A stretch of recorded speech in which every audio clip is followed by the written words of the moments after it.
அனைவருக்கும் வணக்கம். இன்றைய நேர்காணலில் நம்மோடு இணைந்திருக்கிறார் அரசியல் விமர்சகர் திருமதி ஷர்மிளா அவர்கள். வாருங்கள் பேசுவோம். வணக்கம் மேடம். வணக்கம் தோழர், சொல்லுங்க. மேடம், இப்ப அரசியல் சூழ்நிலை ரொம்ப பரபரப்பா போயிட்டு இருக்கு. எல்லாம் தேர்தல் பிரச்சாரத்துல ரொம்ப வேகமா இறங்கி இருக்கிறாங்க. முக்கியமாக தாவேகாவினர் கட்சி ஆரம்பிச்சு 2 வருஷம் தான் ஆகுது அப்படின்னா கூட ரொம்பவுமே ஒரு செல்ஃப் கான்பிடென்ட்டோட பயங்கரமான 234 தொகுதிக்கும் வேட்பாளர் அறிவிச்சு தீவிர பிரச்சாரத்துல ஈடுபட்டுட்டு வராங்க. குறிப்பாக விஜய் அவர்கள் 2 தொகுதியில போட்டியிடுறார். இதை எப்படி பாக்குறீங்க மேம்? போட்டியிடலாம், தப்பு இல்ல. எல்லாரும் ஒரு தோல்விக்கு பயப்படுறாரு, அதனால 2 தொகுதியில போட்டியிடுறாருன்னுலாம் சொல்றாங்க. இதுக்கு முன்னாலேயும் எத்தனையோ தலைவர்கள் 2க்கும் மேற்பட்ட தொகுதியில போட்டியிருக்கிறாங்கல்ல.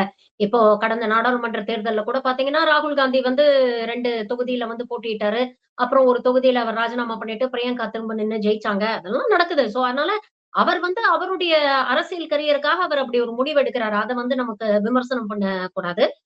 பிரச்சாரம் பண்றாரு அப்படின்னு சொல்றதுதான் எனக்கு ரொம்ப ஆச்சரியமாக இருக்கு. என்ன பிரச்சாரம் பண்றாரு? அவர் எல்லா மேடையிலயும் நான் நேத்து மட்டும் 3 வீடியோஸ் பார்த்தேங்க.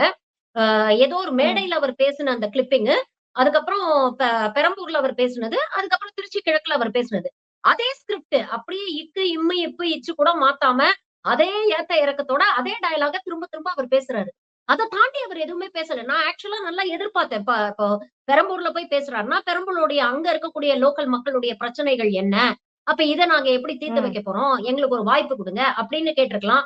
இல்ல நேத்து திருச்சி கிழக்குல போய் பேசும்பொழுது, அங்க இருக்கக்கூடிய மக்கள் லோக்கல் இஷ்யூஸ் என்ன? இதற்கு முன்னால இருந்த எம்எல்ஏக்கள் இதெல்லாம் சரி செய்யல. இதெல்லாம் விட்டுட்டாங்க கவனிக்காம. அப்ப எங்களுக்கு ஒரு வாய்ப்பு குடுங்க. நாங்க வந்தோம்னா இதெல்லாம் நாங்க சரி செய்வோம். இதுக்கெல்லாம் நாங்க ஏதாவது ஒரு பிளான் ஆஃப் ஆக்ஷன் வச்சிருக்கோம். ஏதாவது ஒண்ணு பேசணும்ல. அதே ஒரு ஸ்கிரிப்ட்.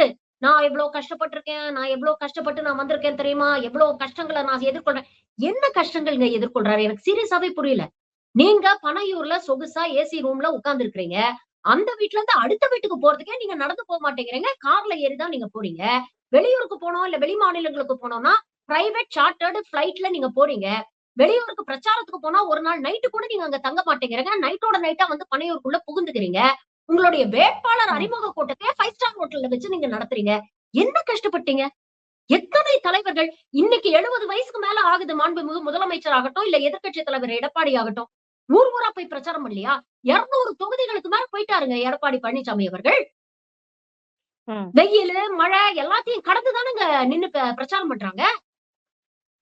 முதலமைச்சர் போலையா? துணை முதலமைச்சர் போலையா?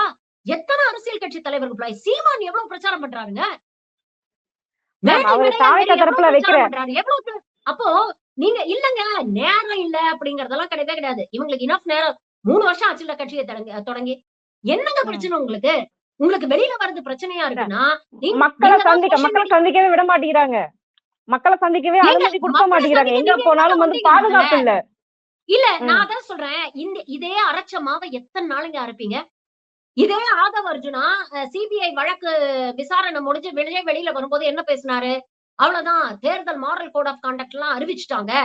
இனிமேல் திமுக அரசு கையில எதுவுமே இல்ல. எல்லாமே தேர்தல் ஆணையம் கையில வந்துருச்சு. இனிமேல் பாருங்க எங்க தலைவர் எப்படி ரோடா வராரு பாருங்க அப்படின்னு பேசினார்ல. இப்ப எல்லாம் தேர்தல் ஆணையம் கையில தானே இருக்குது. இப்ப என்ன உங்களுக்கு பிரச்சனை? இப்பவும் எதுக்கு திமுக குறை சொல்லிட்டு இருக்கீங்க? அதுவும் எவ்வளவு அபத்தமா இருக்கு பாருங்க. இவர் பெரம்பூர் தொகுதிக்கு போறதுக்கு முன்னால அங்க ஒரு குழா உடைஞ்சிருச்சு, தண்ணி வேஸ்டா போகுது, அங்க இருக்கக்கூடிய மக்கள் பாதிக்கப்படுவாங்கன்னு மெட்ரோ வாட்டர்ல இருந்து குழி தோண்டி இருக்காங்க. உடனே முனிசிபல் ஆபீஸ்ல இருந்து மெட்ரோ வாட்டருக்கும் முனிசிபல் டிபார்ட்மெண்ட்டுக்குமே உங்களுக்கு வித்தியாசம் தெரியலங்க. ஸ்டாலின் போன் பண்ணி சொல்லிட்டாரு, ஒரு பாட்டில் வீசினாங்கன்னா ஒரு பாட்டில் வீசி இருக்கு, அங்க அடிபட்டு இருக்கு. என்ன நடந்துச்சு? நியாயமான ஒரு விஷயமாக இருந்ததுன்னா இதை யார் பண்ணிருக்காங்க அப்படிங்கறத குறைஞ்சபட்சம் விசாரிச்சு கண்டுபிடிக்கிறதுக்கு 1 மணி நேரமாவது ஆகாதாங்க? அது எப்படிங்க சொல்லி வச்ச மாதிரி சம்பவம் நடந்த உடனே ஆதவ அர்ஜுனா மேடையில இத பாருங்க வீடியோ புட்டேஜ் எங்க கிட்ட இருக்கு, இது திமுக செஞ்ச சதின்னு எப்படிங்க பிளைண்டா பேசுறீங்க நீங்க? அப்போ எது நடந்தாலும் திமுக மீது ஒரு குற்றம் சுமத்தணும், ஒரு சதி கோட்பாடை பின்னணும் அப்படிங்கிறது மட்டும்தான் உங்க நோக்கமாக இருக்கு. நான் இன்னைக்கு கேக்குறேங்க, 3 முக்கியமான கட்சிகள் திமுக கூட்டணி ஆகட்டும், அதிமுக கூட்டணி ஆகட்டும், நாதாக ஆகட்டும், தேர்தல் அறிக்கையை வெளியிட்டாங்களா இல்லையா? முழுமையான தேர்தல் அறிக்கை வெளியில வந்துருச்சா இல்லையா? தாவேகா தரப்புல தேர்தல் அறிக்கை தயாரிக்க ஒரு குழு போட்டாங்களா இல்லையா? இந்த நிமிஷம் வரைக்கும் தேர்தல் அறிக்கையை வெளியிட்டு இருக்காங்களா? தேர்தல் முடியறதுக்கு இன்னும் 15 நாள் தான் இருக்கு. 2 வாரத்துல தேர்தலே முடிய போகுது. தேர்தல் அறிக்கைன்னு ஒண்ணு வெளியிட்டு இருக்காங்களா? அந்த தேர்தல் அறிக்கையில என்னெல்லாம் இருக்குன்னு ஏதாவது நமக்கு தெரியுமா? இந்த லட்சணத்துல நடக்குதுங்க கட்சி.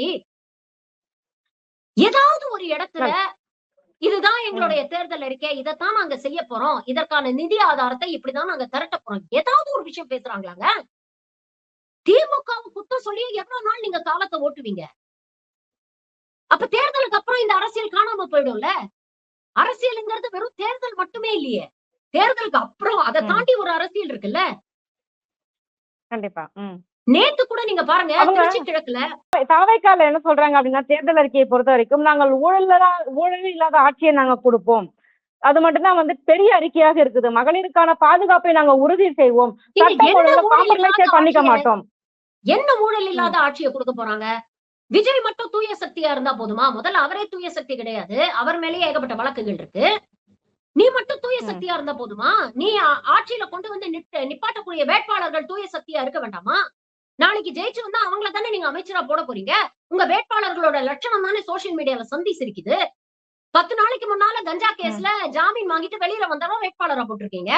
நேத்து பாருங்க ஒரு வேட்பாளர் கிட்டத்தட்ட 140 போலி கம்பெனிகள் தொடர்ந்து அரசாங்கத்துக்கு கிட்டத்தட்ட 600 கோடி ரூபாய் வருவாய் இழப்பு ஏற்பட்டிருக்கு. அவர் மேல வழக்கு இருக்கு. 4 முறை சம்மன் அனுப்பிச்சிருக்காங்க. சம்மன் ஆகாம ஆஜராகாம இருந்திருக்கிறாரு. இன்னைக்கு 5வது முறை சம்மன் போயிருக்கு. அப்படிப்பட்ட ஆளுக்கு நீங்க வந்து தேர்தல்ல போட்டியிட வாய்ப்பு குடுக்குறீங்க. உங்க கட்சிக்காக உண்மையாக உழைச்ச அனிதா ஆக்னல் போன்றவர்களுக்கெல்லாம் வாய்ப்பு குடுக்க மாட்டேங்கிறீங்க. உங்க கூட நடிச்சவரு அவருக்கும் கட்சிக்கும் சம்மந்தமே இல்ல. அந்த தொகுதியில கொண்டு போய் அவர நிப்பாட்டி வச்சிருக்கீங்க. நீங்க தானே ஆரம்பத்துல என்ன ம். பேசுனீங்க? கட்சிக்காக போஸ்டர் ஒட்டுனவங்க, கட்சிக்காக உழைச்சவங்க, விஜய்க்காக உழைச்ச ரசிகர்களுக்கு தான் வாய்ப்புன்னு சொன்னீங்க. இன்னைக்கு மத்த கட்சியில இருந்து வரவங்கள எல்லாம் கூட்டிட்டு வந்து வேட்பாளரா நிக்க வச்சிருக்கீங்க. காங்கிரஸ்ல இருந்து காலையில வந்து சேர்றாரு, சாயங்காலம் அவர வேட்பாளரா நிக்க வைக்கிறீங்க நீங்க. இதுதான் நீங்க கட்சி நடத்த லட்சணமா? அப்போ நாளைக்கு இப்படிப்பட்டவங்க தேர்ந்தெடுக்கப்பட்ட எம்.எல்.ஏ.வா வந்தா அவங்கள்ல இருந்து தானே நீங்க வந்து நிதித்துறைக்கு ஒரு அமைச்சர செலக்ட் பண்ண போறீங்க. மற்ற துறைகளை ம். நிர்வகிக்கக்கூடிய அமைச்சர்கள் அங்கிருந்து தானே வரப்போறாங்க. அப்ப இப்பவே தூய சக்தியாக இல்லாதவர்கள் நாளைக்கு எப்படி தூய்மையான ஒரு ஆட்சியை குடுப்பாங்க? சிம்பிள் லாஜிக் தானே இது. அப்ப ம். ஊழலை பற்றி பேசுறதுக்கு உங்களுக்கு என்ன தகுதி இருக்கு? தேர்தல் அறிக்கையில நேத்து டைம்ஸ் ஆஃப் இந்தியால ஒரு நியூஸ் வந்திருக்கு. தேர்தல் அறிக்கையில ம். விஜய் அறிவிச்ச இந்த திட்டங்களை எல்லாம் நிறைவேத்தணும்னா, வருஷத்துக்கு கிட்டத்தட்ட 72,000 கோடிக்கு மேல தேவைப்படும். இந்த 72,000 கோடிய ம். எப்படி ஜெனரேட் பண்ண போறீங்க? அதற்கு ஏதாவது ரோட் மேப் வச்சிருக்கீங்களா? ப்ளூ பிரிண்ட் வச்சிருக்கீங்களா? ஆக்ஷன் பிளான் வச்சிருக்கீங்களா? வருஷா வருஷம் 72,000 கோடிக்கு என்ன பண்ண போறீங்க? நீங்க திமுகவுடைய தேர்தல் அறிக்கை எடுங்க. ரொம்ப தெளிவாக ஒரு திட்டம்னா அந்த திட்டத்துடைய நோக்கு என்ன? அந்த திட்டத்துடைய இலக்கு என்ன? அதை எப்படி நாங்க நடைமுறைப்படுத்த போறோம்? அதற்கான நிதி ஆதாரத்தை எப்படி திரட்ட போறோம்? எல்லாத்தையும் தெளிவா சொல்றாங்களா இல்லையா? இலக்கோட ம். சொல்றாங்களா இல்லையா? டார்கெட். இப்ப வந்து பொதுவா அதிமுக சொல்ற மாரி எல்லா அரசாங்க பள்ளிக்கூடங்களுக்கும் இருக்கிற ஸ்டூடண்ட்ஸ்க்கும் லேப்டாப் குடுக்க போறோம் அப்படின்னு சொல்றாங்களா? 50 லட்சம் லேப்டாப் குடுக்க போறோம்னு சொல்றாங்க. 10 லட்சம் வீடுகள் கட்டி தரோம்னு சொல்றாங்க. அனைவருக்கும் கான்கிரீட் வீடு கட்டி தரோம்னா சொல்றாங்க. அப்போ ஒரு ம். தேர்தல் அறிக்கைனா, அதுல கரெக்ட்டாக டார்கெட் என்ன? அ டார்கெட் பாப்புலேஷன் யாரு? எத்தன பேருக்கு செஞ்சு குடுக்க போறாங்க? டைம் லைன் என்ன? எதுக்குள்ள செஞ்சு குடுக்க போறாங்க? அதற்கான வ ந ந இது ந ப்ளூ பிரிண்ட் என்ன? ரோட் மேப் என்ன? எப்படி செய்ய போறாங்க? எக்ஸிக்யூட் எப்படி பண்ண போறாங்க? அதற்கான நிதி ஆதாரத்த எப்படி திரட்ட போறாங்க? இவ்ளோ விஷயங்கள் இருக்குல்ல. விஜய் என்ன பேசுறாரு மேடையில? இதற்கான நிதி ம். ஆதாரம்லாம் எங்க வரும் அப்படின்னு நினைச்சு நீங்க கவலைப்பட வேண்டாம். ஏற்கனவே ஸ்டாலின் 30% கமிஷன் அடிக்கிறாரு.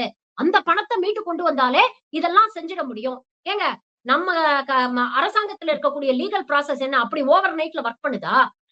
சரி நான் வந்து ரெட்ராஸ்பெக்டிவாவே சாரி நான் ஹைப்போதெட்டிகலாவே கேட்கிறேன். ஸ்டாலின் ம். 30% கமிஷன் அடிக்கிறாருன்னு நீங்க மேடையில பேசுறீங்க.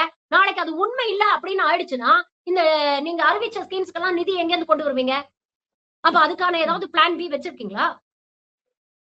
அப்போ சும்மா இது மேடையில இது வந்து இவங்களுக்கு வந்து அரசியல் அப்படிங்கிறது ஏதோ வந்து சினிமாவோட 2 1/2 மணி நேரம் படம்னு நெனச்சுக்கிட்டு இருக்காங்கங்க.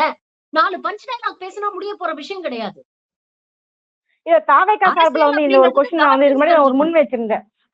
கண்டிப்பா. அவங்க என்ன சொன்னாங்க அப்டின்னா, உபரி வருமானங்கள் தேவையில்லாத செலவினங்கள குறைச்சாலே வந்துட்டு பார்த்தீங்க அப்டின்னா, நமக்கான வருவாய் வந்து அதிகரிக்கும். இத வந்து பிடிஆர் எதுங்க தேவையில்லாத பழனிவேல் செலவினம்? முன்னாடி எத இருந்தப்பயே தேவையில்லாத பண்ணியிருக்காரு. செலவினம்னு அ. சொல்றீங்க? நீங்க எத தேவையில்லாத ம். செலவினம்னு சொல்றீங்க? ஒரு பக்கம் தேவையில்லாத செலவினத்த குறைப்போம் அப்படின்னு சொல்றீங்க. இன்னொரு பக்கம் எல்லா என்ன பக்கமும் சொல்றீங்க? கமிஷன் அதிகமா இருக்கு. எல்லா பக்கமும் கமிஷன் அதிகமா இருக்கு. அந்த கமிஷன கட் ஏங்க பண்ணாலே அதத்தான் போதும் நான் அப்டின்றாங்க. கேட்கிறேன். கமிஷன்னு ம். பேசுறீங்கல்ல. நீங்களே கமிஷன் வாங்கிட்டு தானேங்க வேட்பாளர போட்டிருக்கீங்க. உங்க கட்சி தொண்டர்களே வெளியில வந்து அதத்தானே பேசுறாங்க. கஷ்டப்பட்ட ம். தொண்டர்களுக்கெல்லாம் வேட்பாளர் குடுக்கல. 2 கோடி வாங்கிட்டு வேட்பாளர் போட்டிருக்கீங்கன்னு. ஆட்சிக்கு வரதுக்கு முன்னால வேட்பாளர் போடுறதுக்கே நீங்க கமிஷன் எடுக்கிறீங்க. ஆட்சியில வந்து உங்காததுக்கு அப்புறம் நீங்க கமிஷன் அடிக்க மாட்டீங்கன்றது என்ன நிச்சயம்? இன்னும் கார் இவங்க டிரைவர் மட்டும்தான் தூய பையனுக்கெல்லாம் சக்தி கொடுத்துருக்காருல்ல. மாதிரியும் ஊழல் இதுல ஒரு விஷயம் let us be very practical, let us be very clear. எந்த ஆட்சி வந்தாலும் ஊழல் நடக்கத்தான் செய்யும். அது ம். மக்களுக்கே தெரியும். மக்களுக்கே தெரியும். காலங்காலமா 60 வருஷமா 2 இருபெரும் திராவிட கட்சிகள் வந்து ஆண்டிருக்காங்க. 2 பேருமே நாங்க தூய சக்திகள்னு இதுவரைக்கும் கிளைம் பண்ணதே கிடையாது. ஆனா, மக்களுக்கான நலத்திட்டங்கள செயல்படுத்துறாங்க. தமிழ்நாட இன்னைக்கு ஒரு முன்னணி மாநிலமா கொண்டு வந்து வச்சிருக்காங்க. யாருமே வந்து ம். தூய சக்தின்னு கிளைம் பண்ணல. இத சொல்லி நீங்க வந்து உங்களுக்கு உங்களுக்கு எஃபிஷியன்சி இல்ல. உங்களுக்கு அரசியல் தெரியல. உங்களுக்கு கவர்னன்ஸ் தெரியல. உங்களுக்கு அட்மினிஸ்ட்ரேஷன் தெரியல. இதெல்லாம் தெரியாதத மறைச்சு, மூடி மறைச்சு திசை திருப்பறதுக்கு எப்ப பார்த்தாலும் ஊழல், தீய சக்தி, ஊழல், தீய சக்தின்னு பேசி மக்களுடைய நேரத்த வீணடிக்கிறாங்க. இதுதான் சிம்பிள் விஷயம். ம். இந்த அடிப்படைய மக்கள் புரிஞ்சுக்கிட்டாங்கன்னா போதும். கேண்டிடேட் கண்டிப்பா. போடுறதுக்கே காசு இப்ப வாங்குறவங்க, நாளைக்கு ஆட்சிக்கு வந்தா காசு அடிக்க மாட்டாங்களா? அப்புறம் நான் கேட்கிறேன், வீண் ம். செலவ குறைக்கணும், வீண் செலவ குறைக்கணும்னு இந்த பக்கம் பேசிட்டு, அந்த பக்கம் நான் தாய்மாமன் சீரா 1 சவரன் குடுப்பேன். நான் கல்யாண சீரா 1 சவரன் குடுப்பேன். ரூ. 4,000 வேலை இல்லாத இளைஞர்களுக்கு 28 வயசுக்கு மேல ஆச்சுன்னா ரூ. 4,000 குடுப்பேன். வேலை குடுப்பேன்னு சொல்ல துப்பு இல்ல, வக்கு இல்ல. அந்த வேலைய உருவாக்குறதுக்கு வருமா முதலீட்ட கொண்டு வருவேன்னு சொல்றதுக்கு இவங்களால முடியல. ரூ. 4,000 குடுத்து சோம்பேறி போறீங்களா? ம். அப்ப இதெல்லாம் இருக்குல்ல. அப்ப யார் வீண் செலவ பத்தி நீங்க வீண் செலவ பத்தி நீங்க பேசலாமா? பிரைவேட் ஜெட்ல போயிட்டு இருக்கிறாருங்க. எங்க போறதா இருந்தாலும் லட்சக்கணக்குல செலவழிக்கிறாருங்க பிரைவேட் ஜெட்டுக்கு. அப்படி லட்சக்கணக்குல பிரைவேட் ஜெட்டுக்கு செலவழிக்கிறவரு, மக்களுடைய பாதுகாப்பு, உங்கள பார்க்க வர ரசிகர்களுடைய பாதுகாப்புக்கு கொஞ்சம் கூடுதலா செலவழிச்சா தான் என்ன? உங்களுக்கு மட்டும் ஒய் பிளஸ் பாதுகாப்பு தேவைப்படுது. உங்கள பாதுகாக்கிறதுக்கு பவுன்சர்ஸ் தேவைப்படுது. இவ்வளவும் பத்தலன்னு காவல்துறை, இதுவும் பத்தலன்னு நீங்க ம். தனியா 2500 பேருக்கு வந்து ட்ரெய்னிங் குடுத்து தனிப்படைன்னு ஒண்ணு அமைச்சு வச்சிருக்கீங்க. இத்தனைக்கும் இருந்து எனக்கு பாதுகாப்பு இல்ல, பாதுகாப்பு இல்ல அப்படின்னு புலம்புறது அபத்தமா இல்ல? இந்த பக்கம் பார்த்தீங்க அப்படின்னா, பிரச்சாரத்து கூட்டத்துல போகும்போது பார்த்தீங்க அப்படின்னா, சமீபத்தில பெரம்பூர்ல அவ்வளவு கூட்டம் வந்து இருந்துச்சு. ஆதவர்ஜுனா அப்பவே முன்னாடி ஏறி பேச ஆரம்பிச்சுட்டாரு. எங்களுக்கு வந்து மறுபடியும் ஒரு கரூர் சம்பவத்த வந்து இங்க உருவாக்க போறாங்க. எங்களுக்கான போலீஸ் புரொடெக்ஷன் குடுக்கவே மாட்டேங்கிறாங்க. ஒரு 10 போலீஸ்காரங்க கூட வந்து கூட்டத்த கண்ட்ரோல் பண்ண மாட்டேங்கிறாங்க. வேணும்னே வந்துட்டு திமுக அப்படி பண்ணிக்கிட்டு இருக்குதா? மக்கள் மத்தியில அவப்பேர ஏற்படுத்துறதற்காக இப்படி செய்றாங்களா? அப்படின்னு கேட்கிறாரு. இது பாருங்க, காவல்துறை வந்து கண்ட்ரோல் பண்ண முடியும் கிரவுட. காவல்துறை வந்து கண்ட்ரோல் பண்ண முடியாது கிரவுட. கிரவுட ஒருங்கிணைக்க முடியும் அவ்வளவுதான். இதே ம். மாதிரி பெரம்பூர்ல வந்து அதிமுக வந்து பிரச்சாரம் பண்ணலையா? பாமக பிரச்சாரம் பண்ணலையா? நாட்டாக்க பிரச்சாரம் பண்ணலையா பெரம்பூர்ல? திமுக பிரச்சாரம் பண்ணலையா பெரம்பூர்ல? அப்பல்லாம் இப்படி சம்பவம் நடந்துச்சா? ஏன்னா வர கூட்டத்த ஒழுங்கான ஒரு கூட்டமாக இருக்கு. வர கூட்டத்துக்கு ஒரு பேசிக் டிசிப்ளின் அப்படிங்கிறது இருக்கு. அப்படிப்பட்ட ம். ஒரு டிசிப்ளின் இருக்கிறதுனால அந்த கூட்டங்கள் நல்லபடியா நடந்து முடியுது. அவங்கலாம் சொல்லலையே இந்த மாரி குற்றச்சாட்டுகள. இவர் மட்டும் தானே சொல்றாரு. அது எப்படிங்க நான் கேட்கிறேன். பெரம்பூர்ல மட்டுமா நடக்குது? தாவேக்கா எங்க கூட்டம் போட்டாலும் ஏதாவது ஒரு ஏழ்றைய கூட்டுறாங்க. ஏதாவது ஒரு இழவு விழுதா? ஏங்க? மத்த கூட்டங்கள் கூட்டம் அது மேம். நடக்க அவ்ளோ மாட்டேங்குது. கூட்டம். ஏங்க இவங்களுக்கு மட்டும் நடக்குது? அவ்ளோ அப்ப அவ்ளோ பிரச்சனை கிரவுடு. யார் மேல? அவ்ளோ இருங்க. கிரவுடு. அப்ப பிரச்சனை யார் ம். மேல? 300 பேர் கூடுற இடத்துல 3000 பேர ஏன் கூட்டுறீங்க? 300 பேர் கூடுற இடத்துல 3000 பேருக்கு எதுக்கு பெர்மிஷன் கேட்கிறீங்க? சரி கேட்கிற பெர்மிஷனையாவது ஒழுங்கா கேட்கணுங்கிற தெளிவு இருக்கா உங்களுக்கு? ரொம்ப தெளிவா சொல்றாங்க. ம். சுவிதா ஆப் மூலமா நீங்க அப்ளை பண்ணணும். 48 ஹவர்ஸ் முன்னால அப்ளை பண்ணணும்னு. இந்த அரசியல் அடிப்படை கூட தெரியாம 2ஆம் கட்ட தலைவர்கள் இருக்கிறாங்க. பாதுகாப்பு வேணும்னு உள்துறை செயலருக்கு எழுதணுங்கிறதுக்கு பதிலா மணிப்பூர் கவர்னருக்கு எழுதுறாங்க கடிதத்த. அவர் அந்த பொசிஷன்ல இருந்து மாறி கிட்டத்தட்ட 2 வருஷத்துக்கு மேல ஆயிடுச்சு அப்படிங்கிற அடிப்படை கூட தெரியல. இப்படிப்பட்ட நிர்மல் குமார 2ஆம் கட்ட தலைவரா நீங்க வச்சிருக்கிறீங்க.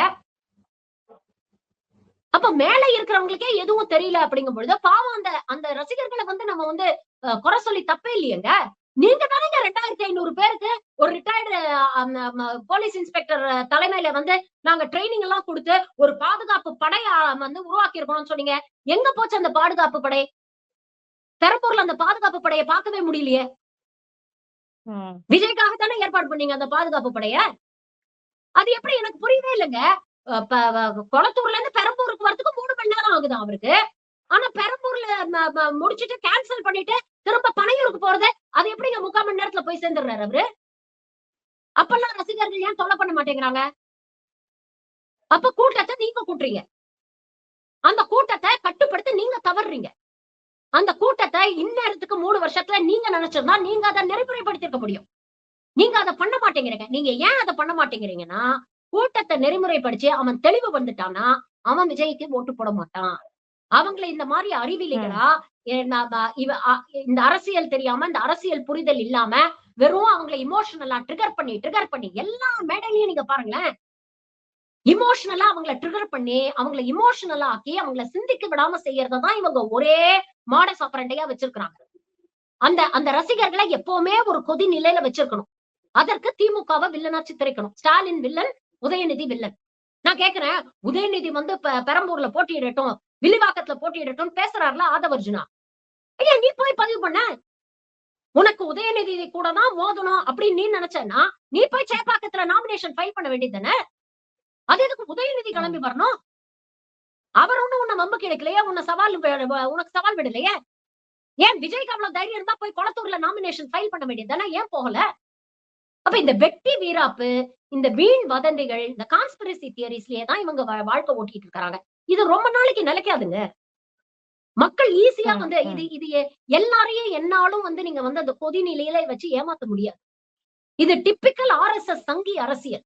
எப்படி சிறுபான்மையினர் வில்லனா காட்டி, தலித்துகளை வில்லனா காட்டி, மக்களை உணர்ச்சி வசப்பட்டு பட வச்சு ஹிந்து முஸ்லிம் அப்படிங்கிற ஒரு பிரிவினைவாத அரசியல் பேசுறாங்களோ அதே தான் இந்த குடும்பம் பேசிக்கிட்டு. இப்ப மட்டும்தான் அவருக்கு ஜோசப் விஜய் அப்படின்னு தெரியுதா? இவ்வளவு நாள் நம்ம ஜோசப் விஜய் அவர் பார்க்கலையே. ஒரு நடிகரா இருக்கும் போது வெறும் விஜயா தானே பார்த்தோம். இப்ப எதுக்கு உங்களுக்கு அந்த ஜோசப்ங்கிற அடையாளம் தேவைப்படுது? தன் சொந்த தாயுடைய மரணத்தை அரசியல் ஒரு லாபத்துக்காக பயன்படுத்துற ஒரு மனுஷனாங்க அவன்லாம். அவருடைய சொந்தக்கார அந்த அம்மா திலகவதி IPS கொடுத்த இன்டர்வியூ வந்து இன்னைக்கு சோசியல் மீடியால வைரல் ஆகுது. அந்த அம்மா ஏதோ குடும்ப கஷ்டத்துல அந்த அம்மா வந்து தன்னுடைய உயிரை போக்கிக்கிட்டாங்க. அது வருத்தப்பட வேண்டிய விஷயம் தான். யாரா இருந்தாலும் 5 வயசுல அவங்க தாயை இழந்ததுங்கிறது அது வந்து ஒரு சோகமான விஷயம் தான். ஆனா அத வந்து அரசியல் லாபத்துக்காக ஒரு சாதிய சாயம் பூசுறதுங்கிறது அயோக்கியத்தனம் இல்லையா? பாஜக மதத்தை யூஸ் பண்ணி பிரிக்க நினைக்குதா, நீங்க சாதியை பயன்படுத்துறீங்க. அப்ப உங்களுக்கும் சங்கிகளுக்கும் என்ன வித்தியாசம்? நேத்து திருச்சி கிழக்குல பேசுறாரு விஜய். இன்னைக்கு பெட்ரோல் டீசல் விலைக்கோ இல்ல சிலிண்டர் விலைக்கோ காரணம் வந்து MK ஸ்டாலினா இல்ல ஒன்றிய அரசாங்க? யாரு நீங்க கேள்வி கேட்கணும் நியாயமா பார்த்தா? நீங்க தினம் நியூஸ் பேப்பர் படிச்சிருந்தீங்கன்னா, தினம் நாட்டுல என்ன நடக்குது, உலக அளவுல என்ன நடக்குது அப்படிங்கிற தகவல் உங்களுக்கு தெரிஞ்சிருந்ததுன்னா நேத்து நீங்க அப்படி பேசியிருக்க மாட்டீங்க. LPG சிலிண்டர் தட்டுப்பாடு வந்த உடனே IAS ராதாகிருஷ்ணன் தலைமையில ஒரு பிரஸ் மீட் வைக்கிறாங்க. மாநில அரசு என்னெல்லாம் எடுத்திருக்குது முயற்சிகள் அப்படிங்கறத தெளிவா சொல்றாரு. இங்க இருக்கக்கூடிய உணவகங்கள் இன்க்ளூடிங் கிளவுட் கிச்சன்ஸ் ரெஜிஸ்டர் பண்ணாத உணவகங்கள் கூட அவங்களுக்கு வந்து எலக்ட்ரிசிட்டில யூனிட்டுக்கு 2 ரூபாய் மானியம் கொடுக்குறாங்க. ரேஷன் கடைகள்ல கெரசின் அதிகமா கொடுக்கணும் அப்படின்னு ஒரு ஆர்டர் போடுறாரு. சிறு குறு தொழில்கள் ஆகட்டும் இல்ல பெரிய பெரிய இண்டஸ்ட்ரீஸ் ஆகட்டும் ஆல்டர்னேட் சோர்ஸ் ஆஃப் ஃபியூவலை பயன்படுத்தணும்னா அதற்கு வந்து பொல்யூஷன் கண்ட்ரோல் போர்ட்ல இருந்து அவங்க வந்து அனுமதி கேட்க வேண்டிய அவசியம் இல்லை அப்படின்னு தளர்த்துறாங்க. நோ அப்ஜெக்ஷன் சர்டிபிகேட் தேவையில்லை. இப்ப இருக்கக்கூடிய காலகட்டத்துல இன்னும் ஒன்றிய அரசு அடுத்த கட்ட நடவடிக்கைகள் அறிவிக்கிற வரைக்கும் இந்த சலுகைகள்லாம் அவங்க பண்ணி கொடுக்குறாங்க. நீ டெய்லி நியூஸ் பேப்பர் பாத்திருந்தேன்னா அரசாங்கத்துல என்ன நடக்குதுன்னு உனக்கு தெரிஞ்சிருந்ததுன்னா நீ இப்படி தற்குறித்தனமா நீ பேச மாட்ட. ஒன்றிய அரசு நோக்கி ஒரு கேள்வி கேட்க தைரியம் இருக்கா? இந்த ஒரு வாரத்துல ஒன்றிய அரசு பண்ண எத்தனையோ விஷயங்கள் இருக்கு. டோல்கேட்டோட ரேட் எல்லாம் ஏத்திட்டாங்க. டோல்ல கிட்டத்தட்ட 5 ரூபாயில இருந்து 300 ரூபாய் வரைக்கும் டோல்கேட்டோட இதை ஏத்திருக்காங்க. கமர்ஷியல் சிலிண்டரோட விலையை ஏத்திட்டாங்க. பெட்ரோல் டீசல் விலை உயர்ந்திருக்கு. FCRA ரெகுலேஷன்ஸ் கொண்டு வராங்க.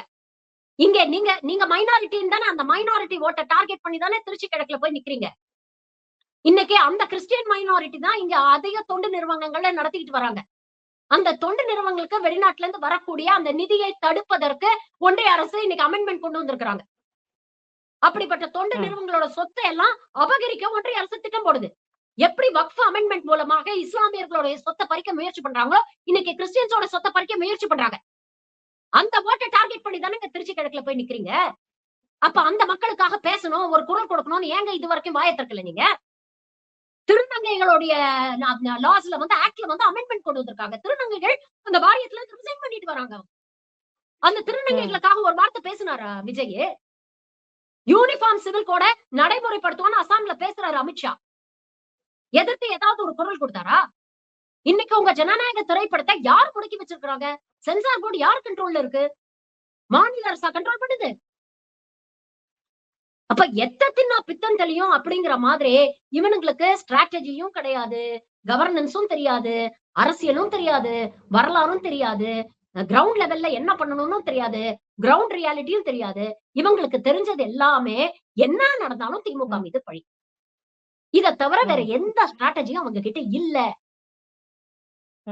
அவ்வளவுதான். அத தாண்டி அவங்களுக்கு அரசியலும் தெரியும்.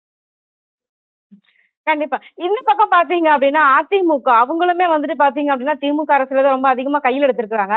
ஆனா இந்த வாட்டி என்ன சொல்றாங்க, ஒரு சில கருத்து கணிப்புகள் என்ன சொல்றாங்க அப்படின்னா, திமுக ஆட்சி அமைத்தாலுமே 2ஆம் இடத்துக்கு தாவேகா வரும், 3ஆம் இடத்துக்கு தான் அதிமுக போகும் அப்படின்ற மாரி ஒரு சில கருத்து கணிப்புகள்லாம் வருது. இது உண்மையா இருக்கும்னு நினைக்கிறீங்களா? தாவேகா 2ஆம் இடம் போற அளவுக்கு முன்னேறி விட்டார்களா? அப்படியெல்லாம் அதிமுக 3வது இடத்துக்கு போயிடுமா? ஏங்க 54 வருஷம் கட்சிங்க அதிமுக. அப்படியெல்லாம் ஓவர் நைட்ல எல்லாம் அப்படியெல்லாம் அழிச்சிட்டு ஒரு 3 வருஷத்துல அரசியல் அடிப்படை கூட தெரியாத ஒரு பால்வாடி கட்சி எல்லாம் அதிமுகவை ரீப்ளேஸ் பண்ணிட்டு எல்லாம் வந்து உட்கார முடியாதுங்க. அவ்வளவுலாம் வந்து எடப்பாடி எல்லாம் கம்மியா எல்லாம் எடை போட்டுறாதீங்க. அவரும் நல்லா தான் களத்துல வேலை செஞ்சுக்கிட்டு இருக்காரு. 200 தொகுதிக்கு மேல பிரச்சாரம் போயிட்டாருங்க அவரு. 200 தொகுதிகளுக்கு மேல அவர் பிரச்சாரம் பண்ணியிருக்கிறாரு. எத்தனை இடத்துக்கு போயிருக்கு தாவேகா? சோசியல் மீடியால மட்டும்தாங்க கம்பு சுத்திட்டு இருக்காங்க அவங்க. களத்துல இன்னமும் அதிமுக ஸ்ட்ராங்கா தானே இருக்கு. களத்துல போய் அவங்க வேலை செய்யறாங்கல்ல. என்ன கேண்டிடேட்ஸ் போட்டிருக்கிறீங்க நீங்க? சும்மா இவனுங்க இந்த சோசியல் மீடியால உட்கார்ந்து இந்த டேபிள் ஜெர்னலிசம் பண்ணக்கூடிய கருத்து கணிப்புகள் எல்லாம் நம்ம முக்கியத்துவம் கொடுக்க வேண்டிய அவசியமே கிடையாது. எத்தனை சாம்பிள் முதல்ல இந்த தேர்தல் கருத்து கணிப்பு எல்லாம் எவ்வளவு சாம்பிள் சைஸ் பாப்புலேஷன் எடுக்கிறாங்க? 6 கோடி வாக்காளர்கள் இருக்காங்க. அதுல வெறும் ஒரு 20,000 பேர் 25,000 பேருடைய ஒப்பீனியனை வச்சு நீங்க ஒரு சர்வே நடத்திட முடியுமா? குறைஞ்சபட்சம் அதுல 10% கிட்டயாவது 6 லட்சம் பேர்கிட்டயாவது நீங்க கேட்க வேண்டாமாங்க? கருத்து கணிப்புன்னா அப்படிப்பட்ட சர்வேனா அட்லீஸ்ட் அதுல ஒரு ரெலவன்ஸ் ஆவது இருக்கும்னு சொல்லலாம். இல்ல அட்லீஸ்ட் இது போன்ற சர்வேஸ் நடத்தக்கூடியவங்களுடைய சர்வேஸையாவது நம்ம வந்து ஒரு கன்சிடராவது பண்ணலாம். அவங்களுக்கு எக்ஸ்பீரியன்ஸ் இருக்குன்னு. சும்மா ஏனோதானோன்னு உட்கார்ந்து டேபிள் ஜெர்னலிசம் பண்ணக்கூடிய அந்த வாய்ஸ் ஆஃப் காமனுடைய சர்வே எல்லாம் வந்து அதெல்லாம் வந்து நம்ம கன்சிடரே பண்ணக்கூடாதுங்க. உட்கார்ந்து டேபிள் ஜெர்னலிசம் பண்றதெல்லாம் சர்வே கிடையாது. கண்டிப்பா மேம். மேம் இந்த பக்கம் நாம் தமிழர் கட்சி அவங்களும் தேர்தல்ல ரொம்ப வேகமாக களமிறங்கி இருக்கிறாங்க. கண்டிப்பாக தாவேகாவினர் நாம் தமிழர் கட்சியோட வாக்குகள் அப்படியே அள்ளிட்டு போயிடுவாங்க. நாம் தமிழர் கட்சிக்கு 4% கிடைக்கிறதே பெரிய விஷயம் அப்படின்ற மாதிரி பேச்சுக்கள் வருது. இந்த கூற்றை எப்படி பாக்குறீங்க மேம்? நாம் தமிழருடைய தேர்தல் அறிக்கையை நான் படிச்சேங்க. நான் ரீசெண்டா ஒரு டிபேட்டுக்கு போறதுக்குனால எல்லா தேர்தல் அறிக்கையும் படிக்கிற மாதிரி நாம் தமிழருடைய தேர்தல் அறிக்கையை நான் முழுமையா படிச்சேன். உண்மையிலேயே நான் வந்து சில விஷயங்கள் அவங்களுடைய தேர்தல் அறிக்கையில உண்மையிலேயே நல்லா இருந்தது. அவங்க வந்து ஒரு அக்ரிகல்ச்சர் சென்ட்ரல் எக்கானமி கொண்டு வரணும்னு சொல்றாங்க. அது வந்து அது எனக்கு ஏற்புடைய ஒரு விஷயம். அதே மாதிரி என்விரான்மெண்டல் கான்சர்வேஷன், கிளைமேட் கான்சர்வேஷன் அதை பத்தி எல்லாம் அவங்க பேசுறாங்க. அதெல்லாம் வந்து இயற்கையை வந்து நம்ம வந்து வாட் யூ கால் இட் அத வந்து காவு கொடுத்துட்டு நம்ம வந்து டெவலப்மெண்ட் கொண்டு வரக்கூடாது. இயற்கையோட ஒருங்கிணைந்த ஒரு டெவலப்மெண்ட்டை கொண்டு வரணும் அப்படின்னு சொல்றாங்க. இந்த மாதிரி சில விஷயங்கள் நமக்கு ஏற்புடையதாக இருக்கு. ஆனா அதுக்கு நேர் எதிரான பல விஷயங்களும் வந்து அவங்களுடைய தேர்தல் அறிக்கையில இருக்கு. இயற்கைக்கு ஐ மீன் நடைமுறை வாழ்க்கைக்கு ஒரு பிராக்டிகாலிட்டிக்கு உதவாத சில விஷயங்கள்லாம் அவங்க அதுல பேசுறாங்க. படிக்கும் பொழுது நல்லா இருக்குங்க. ஒரு நாவல் படிக்கிற மாதிரி இருக்கு உண்மையிலேயே. ஒரு நாவல்ல நம்ம படிக்கும் பொழுது ஆஹா இப்படிப்பட்ட ஒரு தமிழ்நாடு இருந்தா இது எவ்வளவு நல்லா இருக்கும் அப்படின்னு நம்ம நினைப்போம்ல. அந்த மாதிரி ஒரு நாவல் படிக்கிற மாதிரி இருக்கு அவங்களுடைய தேர்தல் அறிக்கை. ஆனா ஏட்டு சுரக்கா கறிக்கு உதவாது அப்படிங்கிற கதை தான். அதுல இருக்கக்கூடிய பல விஷயங்கள் படிக்க நல்லா இருந்தாலும் பிராக்டிகலா இட் இஸ் நாட் பாசிபிள். நீங்க உதாரணத்துக்கு ஒரு விஷயம் சொல்றேன். சீமான் வந்து பேசுறாரு அன்னைக்கு. கடன் வாங்கின இதுக்கு முன்னால இருந்த மாநில அரசெல்லாம் வாங்கின கடன் எல்லாம் நாங்க திருப்பி கொடுக்க மாட்டோம் அப்படின்னு பேசுறாரு. எவ்வளவு அபத்தமா இருக்குங்க. மாநில அரசு யார்கிட்ட இருந்து கடன் வாங்குது? மக்களுடைய வரி பணத்துல இருந்தானே மாநில அரசு கடன் வாங்குது. அப்ப அந்த வரி பணத்தை நீங்க திருப்பி கொடுக்க மாட்டீங்கன்னா நாளைக்கு அது யாரை பாதிக்கும்? மாநிலத்துல இருக்கக்கூடிய மக்களை தானே பாதிக்கும். ஒரு மாநில அரசு கடனை திருப்பி கொடுக்காம டிஃபால்ட் பண்ணிச்சுன்னா அது அவங்களோட கிரெடிட் ஸ்கோரை பாதிக்காதா? அப்ப வெளிநாட்டு நிறுவனங்களும் சரி, வெளிநாட்டு வங்கிகளும் சரி எப்படி நமக்கு வந்து கடன் கொடுப்பாங்க? அப்ப கடன் இல்லைன்னா நீங்க சொல்லக்கூடிய இந்த சிஸ்டத்தையே மாத்தி புரட்டி போடக்கூடிய அந்த திட்டங்களை நீங்க எப்படி செயல்படுத்துவீங்க? அதற்கான வருமானத்தை நீங்க எங்க இருந்து கொண்டு வருவீங்க? கார்பரேட்டே கூடாது அப்படிங்கிறீங்க, குளோபலைசேஷனே கூடாது அப்படிங்கிறீங்க, தமிழ்நாடு ஒரு தனி தமிழ் தீவா மாத்த போறோம் அப்படிங்கிற அளவுக்கு ஒரு அறிக்கையை நீங்க வந்து ரெடி பண்ணி இருக்கிறீங்க. அப்ப அதற்கு தேவையான நிதியை நீங்க எங்க இருந்து கொண்டு வருவீங்க? இதெல்லாம் நடக்கக்கூடிய காரியமா? பிராக்டிகலி பாசிபிளா? இந்த கேள்விகளை நாம கேட்கணும். ஆனா உண்மையிலேயே சொல்றேன், நாத்தாக்காவில் இருக்கக்கூடிய நிறைய தம்பிகள் தங்கைகள் உண்மையிலேயே ஆர்வம் இருக்கக்கூடியவர்கள் இது போன்ற விஷயங்கள், விவசாயத்துக்காக பேசுறவங்க, இயற்கை பாதுகாப்புக்காக பேசுறவங்க, பொல்யூஷனுக்காக பேசுறவங்க நிறைய பேர் நல்ல கேண்டிடேட்ஸ் இருக்காங்க. ஆனா மக்கள் அவங்களை ஐடென்டிஃபை பண்ணி அவங்களுக்கு ஓட்டு போட்டு அவங்களுக்கு சட்டமன்றத்துல இந்த முறையாவது ஒரு ரெப்ரசன்டேஷன் கொடுக்கணும். எல்லாருக்கும் ஒரு ஜனநாயக நாட்டுல எல்லாரும் சட்டமன்றத்துக்கு வரணும். வெறும் பெரிய கட்சிகள் மட்டும் இல்ல, சின்ன சின்ன கட்சிகளுக்கு அந்த மாதிரி இந்த முறை நாத்தாக்காவுக்கு ஒரு ரெப்ரசன்டேஷன் வரணும். அவங்களும் வரட்டும் சட்டமன்றத்துக்கு. அவங்க தேர்தல் அறிக்கையில நல்ல விஷயங்கள் நல்லா இருக்கு, நிறைய விஷயங்கள் இருக்கு. அத அவங்களுக்கு சட்டமன்றத்துல மக்கள் முன்னால பேசுறதுக்கான ஒரு வாய்ப்பை வந்து இந்த தேர்தல் வந்து ஏற்படுத்தி கொடுக்கணும். வரட்டும். அந்த ஐடியாஸ சொன்னீங்கன்னா, எது ஆளும் கட்சியாக இருக்கிறதோ, நல்ல ஐடியா அப்படிங்கிற பட்சத்துல அது எதிர்க்கட்சிகள் கிட்ட இருந்து வந்தாலும், அதை நடைமுறைப்படுத்துற மக்களுக்கு நல்ல விஷயம் தானே. அதுதானே ஒரு ஆரோக்கியமான ஒரு ஜனநாயகமா இருக்க முடியும். அதனால உண்மையிலேயே I feel NTK deserves a chance. At least 1, 2 பேர் ஜெயிச்சு அவங்க கண்டிப்பா சட்டமன்ற தேர்தலுக்கு ஜெயிச்சு அவங்க சட்டமன்றத்துக்கு வரணும் அப்படிங்கறத நான் மனசார பதிவு பண்றேன். கண்டிப்பா. எங்க கேள்விகளுக்கு ரொம்ப சிறப்பான பதில் சொன்னீங்கம்மா. ரொம்ப நன்றி. நன்றி.